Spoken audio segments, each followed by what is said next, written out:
What's going on, guys? Etika from the EtikaWorldNetwork here.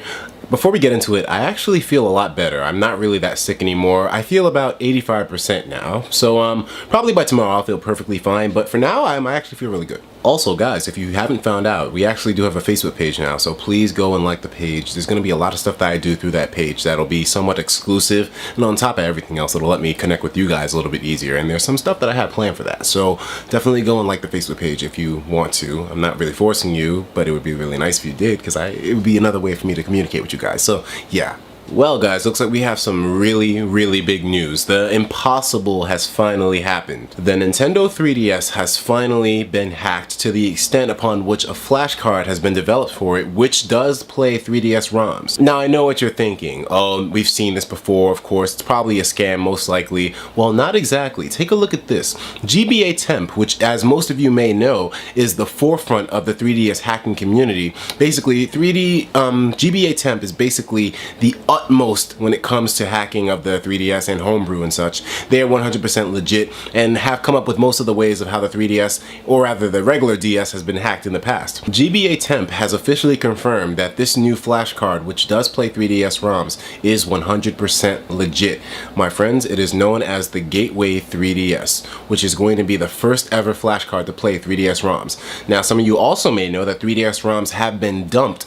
Well, it's been confirmed that they are able to be dumped now, but there's just no way to play them until the Gateway 3DS. Now, there are some important things that you guys need to know about this flash card, because since it is the first generation of the 3DS flash cards, it's not exactly going to have all the flexibility of the regular DS flash cards that we know, such as the Ace Card 2i and the Supercard DS2. So let me read down this list of important information that you guys should know about this new flash card coming out very soon. First off, it is not compatible with the latest firmware on the 3DS. So for example, the version 6 firmware that's on the 3DS right now, the most recent one that's released, it so far is not confirmed to be compatible with that. So do not upgrade your firmware to version 6.0 just yet. They are saying that the Gateway 3DS will be able to work past firmware updates due to upgradable software downloads, but it's not 100% confirmed that it works for version 6.0 right now. So don't upgrade your 3DS to the latest firmware if you don't have to. The next thing is that the Gateway 3DS supports all 3DS ROMs and backups up to date. So anything that comes out in the future, they're not 100% sure, but the support team is actually very strong for the Gateway 3DS right now. So most likely it will support future games. So technically you will be able to play Pokemon X and Y on this thing. The Gateway 3DS has the exact same format as the DS flash cards. It's basically a card which you just put a little micro SD inside of, and then it'll basically play the games. The only thing is that it's limited, because with the functionality and how it works on the 3DS, you can only use one micro SD for one ROM and use that with the Gateway 3DS. You can't have multiple ROMs of 3DS games on your micro SD card and use them all at the same time with the Gateway 3DS, because it recognizes each micro SD card as an individual game, and it can't multi-load right now because it is the first generation. So of course there will be limits, but the fact that we can play 3DS ROMs is astonishing in the first place. Also, there is no homebrew on the Gateway 3DS. It can play online games. However, it cannot run regular DS ROMs, so you're going to be limited to using 3DS ROMs only.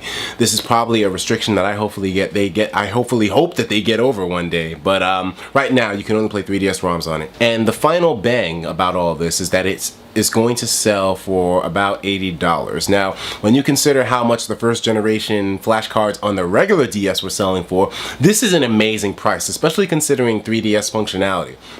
$80 is a steal for a flash card on the 3DS right now, especially considering that they're the only ones that have the ability to do so. Therefore, they have a monopoly on it. They could easily charge whatever they want to for this thing, but making it $80 is a pretty damn good price, considering that you'll be able to play every 3DS game that ever came out without paying for it. Or your backups, excuse me. You're not playing ROMs, you're playing your backups of the games that you had, you know? Of course.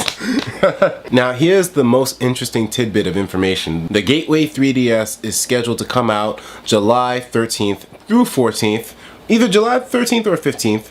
But the thing is that Gateway had delayed the release of the product from late June. It was going to come out late June, but they delayed the release of it simply because they wanted to work on the firmware of the device to make it work for firmware 6.0 on the 3DS. We're not sure if it's successful or not, but Gateway 3DS has been very, very adamant on keeping up with their customer service inquiries. So they said that they would let everybody know an update by the end of the week, letting us know if it is going to work for version 6.0 of the firmware of the 3DS or not.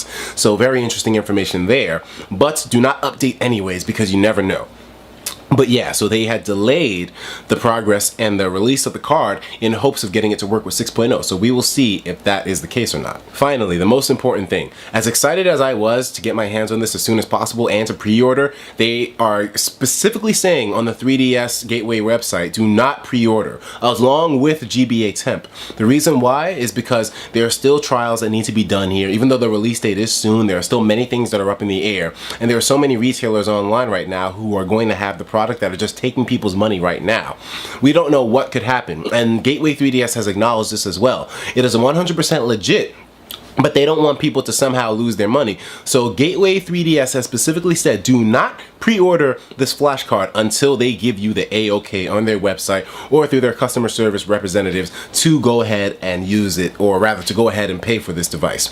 I can totally understand that because things can happen, you know? That's why I'm going to be a little hesitant with spending my money, but I definitely want to get my hands on this first iteration because it looks like one amazing device. In terms of what I think, this is a massive landmark here. The 3DS has finally been hacked, my friends. This means that Pokemon X and Y, as much as Nintendo wanted to avoid it getting hacked, at this point now, there's really nothing stopping it. I mean, especially once this software, or rather this hardware, gets in the hands of other companies like Supercard DS2 and such, then we could possibly see some next generation iterations that'll really push the 3DS hacking scene to its absolute ultimate potential, because right now this is first generation, you know, and I guess the Gateway 3DS acknowledges that it's really lucky that I was able to get the first generation iteration of the flashcards for the 3DS. But I'm really interested in seeing what R4 is going to do, what Supercard is going to do, and with those guys working on it, I'm guaranteeing you that we're going to see some pretty fancy iterations of hacking on the 3DS, especially when you consider homebrew coming in there.